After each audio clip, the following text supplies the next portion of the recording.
ಮಗು ಹುಟ್ಟಿದ ತಕ್ಷಣ ಮೊದಲನೇ ದಿನ ಬರೋ ಹಾಲೇನಿರುತ್ತಲ್ಲ ಅದು ಯೆಲ್ಲೋ ಕಲರ್ ಅಲ್ಲಿ ಇರುತ್ತೆ. ಸೊ ಆದಷ್ಟು ರಿಲೇಟಿವ್ಸ್ ಹಾಗೂ ಫ್ಯಾಮಿಲಿ ಮೆಂಬರ್ಸ್ ಏನ್ ಅನ್ಕೊಂತಾರೆ ಅಂತ ಹೇಳಿದ್ರೆ ಈ ಯೆಲ್ಲೋ ಕಲರ್ ಇರೋದ್ರಿಂದ ಇದು ಹಾಲು ಒಳ್ಳೇದಲ್ಲ ಅಂತ ಅನ್ಬಿಟ್ಟು ಇದನ್ನ ಡಿಸ್ಕಾರ್ಡ್ ಮಾಡೋ ಚಾನ್ಸಸ್ ತುಂಬಾನೇ ಹೈ ಇರುತ್ತೆ. ಸಾಕಷ್ಟು ಸಲ ನಾವ್ ಇದನ್ನ ನೋಡ್ತೀವಿ ಸಹ. ಆತರ ನೀವು ತಪ್ಪನ್ನ ಮಾಡಬಾರ್ದಾಗುತ್ತೆ. ಏನಕ್ಕಂತ ಹೇಳಿದ್ರೆ ಈ ಯೆಲ್ಲೋ ಕಲರ್ ಏನ್ ಹಾಲಿದೆ ಅಲ್ಲ ಅದಕ್ಕೆ ನಾವು ಕೊಲೆಸ್ಟ್ರಮ್ ಅಂತ ಕರಿತೀವಿ.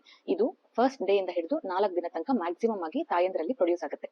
ಯೆಲ್ಲೋ ಕಲರ್ ಇರೋದ್ರಿಂದ ಇದಕ್ಕೊಂದು ಸ್ಪೆಷಲ್ ಹೆಸರು ಕೂಡ ಬಂದಿದೆ. ಇದಕ್ಕೆ ಲಿಕ್ವಿಡ್ ಗೋಲ್ಡ್ ಅಂತ ಕರಿತೀವಿ. ಎಲ್ಲಾ ಆಂಟಿಬಾಡೀಸ್ ಇರುತ್ತೆ, ಹಾಗೆ ಫ್ಯಾಟ್ ಇರುತ್ತೆ, ಪ್ರೋಟೀನ್ಸ್ ಇರುತ್ತೆ. ಇದೆಲ್ಲ ಮಗುವಿನ ಬ್ರೈನ್ ಡೆವಲಪ್ಮೆಂಟ್ ಗೆ ತುಂಬಾನೇ ಅಗತ್ಯವಾಗಿರುತ್ತೆ. ಈಗ ಎರಡನೇದು ಏನ್ ಪ್ರಶ್ನೆ ಬಂದಿರುತ್ತೆ ಅಂದ್ರೆ ಈ ಹಾಲ್ನ ಎಕ್ಸ್ಪ್ರೆಸ್ ಮಾಡಿ ನೋಡಿದಾಗ ಇದು ಯೆಲ್ಲೋ ಕಲರ್ ಇರುತ್ತೆ, ಹಾಗೆ ಇದ್ರ ಕ್ವಾಂಟಿಟಿ ತುಂಬಾನೇ ಕಡಿಮೆ ಇರುತ್ತೆ. ಫ್ಯಾಟ್ ಇರೋದ್ರಿಂದ, ಪ್ರೋಟೀನ್ ಇರೋದ್ರಿಂದ ಕಡಿಮೆ ಕ್ವಾಂಟಿಟಿ ಇದ್ರೂ ಸಹ ಮಗುಗೆ ಇದು ಹೊಟ್ಟೆ ತುಂಬಿಸುತ್ತೆ. ಇದರ ಕ್ವಾಂಟಿಟಿ ಮೊದಲನೇ ದಿನದಲ್ಲಿ ಕೇವಲ 20 ml to 40 ml ಇರುತ್ತೆ. So that is equivalent to almost 2 tablespoon. ಇಷ್ಟು ಕ್ವಾಂಟಿಟಿ ಕಡಿಮೆ ಇದ್ರೂ ಸಹ ನಿಮ್ಮ ಮಗುವಿನ ಸಟೈಟಿ ಹಾಗೆ ಹೊಟ್ಟೆ ತುಂಬಿಸೋದಕ್ಕೆ ಅದು ಸಫಿಶಿಯಂಟ್ ಆಗಿರುತ್ತೆ.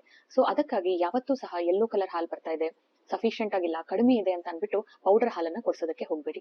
ಏನಕ್ಕಂತ ಹೇಳಿದ್ರೆ ಈ ಹಾಲು ಮ್ಯಾಕ್ಸಿಮಮ್ ಆಗಿ ಫಸ್ಟ್ ವೀಕ್ ಆಫ್ ಲೈಫ್ ಅಲ್ಲಿ ಮಾತ್ರ ಪ್ರೊಡ್ಯೂಸ್ ಆಗುತ್ತೆ. ಅದರಲ್ಲೂ ಸಹ ಮೊದಲನೇ 4 ದಿನ ಏನಿರುತ್ತಲ್ಲ ಅದರಲ್ಲಿ ಇದ್ರ ಪ್ರೊಡಕ್ಷನ್ ಮ್ಯಾಕ್ಸಿಮಮ್ ಇರುತ್ತೆ. 4 ದಿನದ ನಂತರ ನೀವು ಹಾಲು ಕೊಡೋದಕ್ಕೆ ಹೋದ್ರೆ ಹಾಲಿನ ಕಂಪೋಸಿಷನ್ ಆಗಿರ್ಬೋದು, ಬಣ್ಣ ಆಗಿರ್ಬೋದು, ಅದ್ರ ಪ್ರಾಪರ್ಟೀಸ್ ಆಗಿರ್ಬೋದು, ಇದೆಲ್ಲಾನು ಚೇಂಜಸ್ ಆಗೋಗಿರುತ್ತೆ. ಮೊದಲನೇ ಗಿಫ್ಟ್ ನೀವು ನಿಮ್ಮ ಮಗುಗೆ ಕೊಡ್ಬೇಕು ಅಂತ ಹೇಳಿದ್ರೆ ಅದು ಗೋಲ್ಡ್ ಬ್ಯಾಂಗಲ್ಸ್ ಆಗಿರ್ಬಾರ್ದು, ಗೋಲ್ಡ್ ಚೈನ್ ಆಗಿರ್ಬಾರ್ದು. ಅದು ಯಾವಾಗ್ಲೂ ಈ ಲಿಕ್ವಿಡ್ ಗೋಲ್ಡೇ ಆಗಿರ್ಬೇಕು.